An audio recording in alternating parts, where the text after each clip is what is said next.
Let's talk some college football, beginning with the Bear.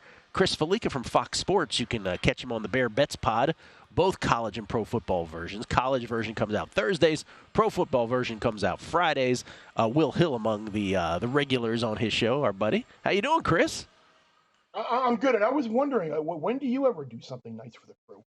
We were just talking about how at the South Point, I did it all the time, and now Isaiah just gets us McDonald's. You have your annual Christmas holiday gifts too that are always much appreciated. Do that as well. But, he comes in with donuts. Maybe I should do that more often. Stop at Dunkin' Donuts, grab a dozen donuts, and move on with it. Ain't that hard? God Be a bless. nice guy. Or like just a gallon of coffee for the crew we got back here. We'd take that. I didn't know this was a roast.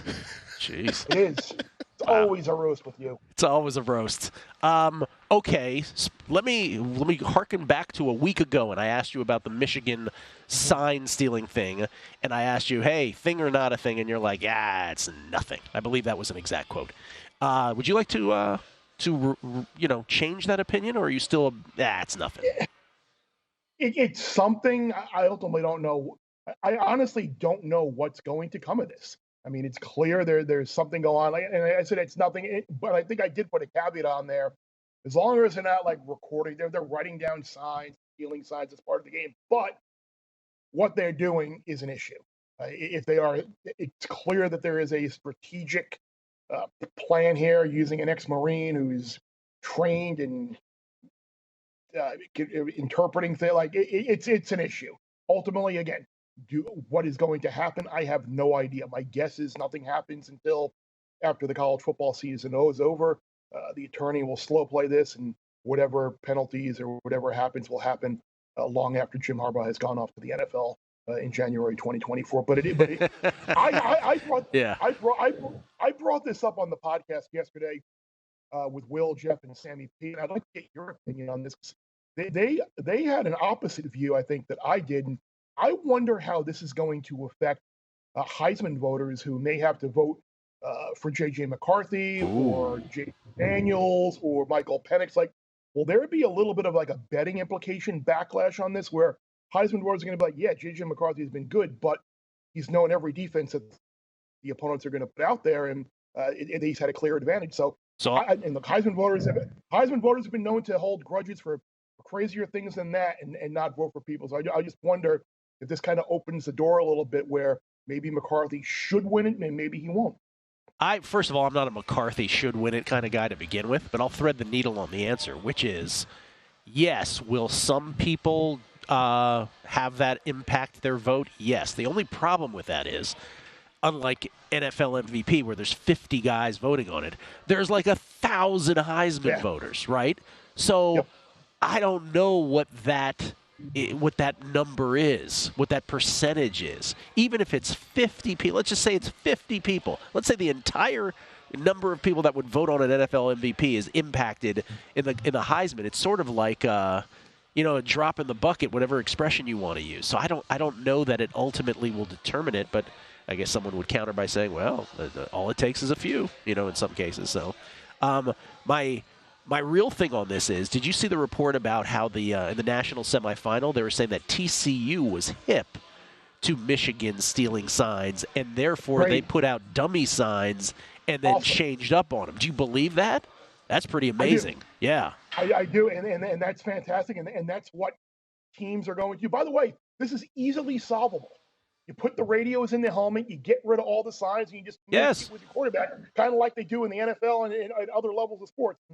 It's just bizarre that the college coaching community and the athletic directors and can't be like, okay, this is easily solvable. We just do this, and why people will be against it, I have no idea. Yeah, and it's also funny, just the last thing on this, because I don't want to belabor it anymore, but it's also funny in a sport where Chip Kelley and his crew famously would put up signs with 4 massive icons, like, there's a Burger King thing, and there's it's like, what are we really talking about here?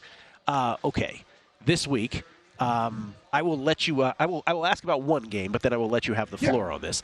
Let's go to specifically to the Pac-12, and I'm thinking this is the marquee matchup of the week, and not the sexiest weekend of college football. But Oregon and Utah, 2 one-loss Pac-12 teams, where the Ducks are 6.5-point favorites on the road.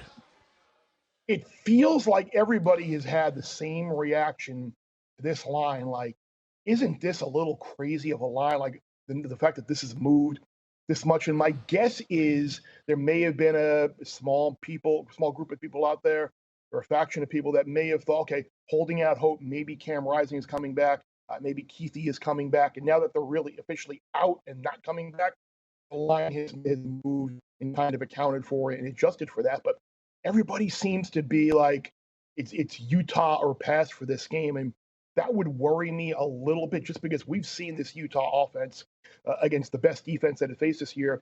Granted, it was on the road in Corvallis, do absolutely nothing. And this Oregon defense is stout against the run. They, I believe, the top 10 nationally in both rushing and both offense and defense.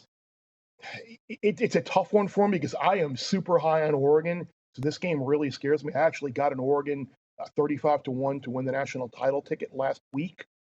So I hope the Ducks can escape Salt Lake, but this is a very difficult place to play. Utah's won 18 straight and 29-30 at home. First time in almost 6 years that they've been a home dog. So it's a very tough spot. And are we going to get road Bo Nix? Are we going to get good Bo? Who the heck knows? I think Oregon wins, but I'd have a hard time laying 6.5 here. Yeah.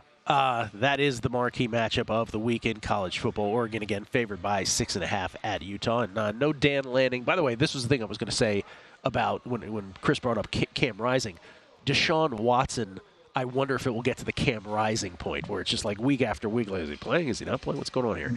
All right, the floor is yours. What are your favorite plays of the weekend? I seem to be opposite a lot of people on this, and I kind of like that position. Like I took Texas State plus the 6.5 against Troy. I mean, if you look at Troy, like they've had a total of 13 points in the last 3 games, and I've been on Troy a lot this year, and they've been very good to me. But this is going to be a tougher test this week at Texas State, where the Bobcats can get bowl eligible with the 6th win. They have a road win at Baylor already. They're and they've lost twice, 1-score games against UTSA and UL Lafayette. The high-powered offense, TJ Finley, the former LSU and Auburn quarterback, averaged over 38 points a game. G.J. Kinney, who some people may remember, was the Tulsa quarterback with no big numbers. I like Texas State getting the 6.5 here, and I know it's a difference from a lot of people out there who have been on Troy this week, people I respect. So a little bit of concern, maybe, but the fact that I'm taking a good home dog, and I think in a good spot, best offense that Troy's faced for a while. So I like Texas State plus the 6.5. I like Cincinnati as well, getting 7.5 against Oklahoma State. It looked like Oklahoma State's season was like going downhill quick in a hurry. You lose consecutive games to Iowa State and South Alabama. The South Alabama game was like 33-7 at home. Didn't know what to do at the quarterback position, really struggling to score points. And now they've won 3 straight games as an underdog. But now the problem is you're laying north of a touchdown in a bunch of places. And you have that Bedlam game next week, final Bedlam game. Stillwater's already looking. It is an ultimate kind of look ahead dead spot for the Cowboys. They just need to survive and get to that Bedlam game when undefeated Oklahoma comes next week. So I did take Cincinnati plus 7.5. I took another ugly dog, Georgia Tech, getting 12.5. I believe it was 12.5 there at Circa against North Carolina. I think everybody's just assuming North Carolina will bounce back off of that embarrassing, one of the most shocking results of the season last week, losing as a 23-point home favorite to Virginia. But Georgia Tech has been a very scrappy underdog. You look at the last 11 times they've been a dog, covered 9 times, won 6 times outright, and that includes 3 wins. You had the win a couple of weeks ago and probable win against Miami as a 19-point dog.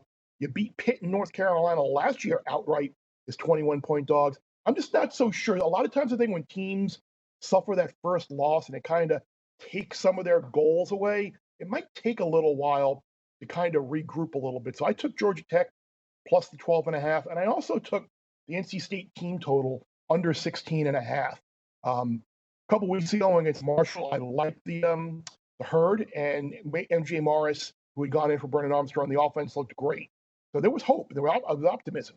And then they went to Duke, and they scored 3 points. Like, that was bad. You scored 10 points in an ACC game against Louisville. You beat Virginia 24-21. Granted, that was with Armstrong. And Clemson, who the heck knows what their mentality is, what their psyche is. But one thing that Dabo Swinney usually does very well is motivate his team and get his teams to buy in on causes and goals and belief. And they have to string a 12 straight 10-win seasons going.